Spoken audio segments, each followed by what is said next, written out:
Wata mahaifiyar ƙaramar yarinya ce take sai da kek ɗinta ga maza da mata. Kullum kowa da kowa yana zuwa yana saya, ita kuma ƴarta ba ta cin wannan kek ɗin. Daga ta ga ƴarta za ta ci wannan abu sai ta hana ta ce ba na so ta ci wannan abun. Yarinyar ta rasa wanne dalili ne yasa ba ta barin yarinyar ta ci wannan kek ɗin. Maza da mata masu kuɗi suke zuwa gurinta, duk wanda ya zo za ta shiga da shi wannan gurin. Bayan ta shiga da shi wannan gurin, ƴar tana kallon ta sai daga ta fito nan ta ƙara ta ga an yi kek mai kyau, ranar ce kai sai na ga me mama take ɓoye min. Kan nan ta buɗe kawai sai ta zo ta turo ta ce ke me kike a ran wani ta doki yarinyar ta ce ki bari mana, ta ce ni so nake sai ta ce kar ki samu damuwa za ki ci amma sai kin girma, ce tafi ki bani guri.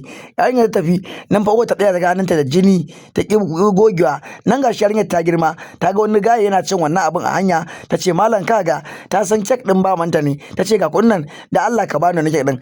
Ai kuwa ba ta zo ta ce a gida kenan ta sa baki ba wata ta ture ta zubar da abin, ta ce wai me yasa ke min irin wannan abin ne, ta ce ba za ki taɓa gado bane, ba za ki ci wannan kek din ba. Yarinyar nan fita duk wanda suke sayar da mamanta nama akan cewa shin suna ganta, suka ce su ba su taɓa ganta ta zo siyan nama gurin su ba. Ta ce to ina take siyan nama take samu take saka cikin wannan kek din nata. Ta ce wa ƴarta take yi haƙuri zan ga miki zaki irin wannan abin ne. Nan bayan ta biyo mata cikin kicin, ta cikin sai ta gama manta tsaye da fitila da kuma wuka da jini a jikin uwarta. Sai yarinyar ta faɗa tsoro ta baka tsoro ya kama ta, amma ce ke baki da hankali ki je zan zo same ki. Bayan ta tafi gidan ta kwando ya faɗi, ta ji alamun da wani a gurin nan fa wani mutum a cikin gidan ta ce mamu ayo a gidan ta ce a ke tsaya dakata ke dai ki ba ko a nan gurin zan gaya miki komai ki bari zan gaya miki gaskiya amma kin samu saurayin ki. Ai gurin washe gari ta zo da saurayinta, maman ta dan shafa cikin saurayin ta ce saurayin gidan ta ce saurayin ta ne wannan.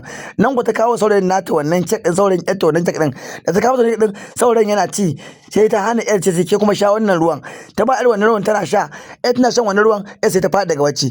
Ai ko uwar ta ɗauki wannan saurayin ta ja shi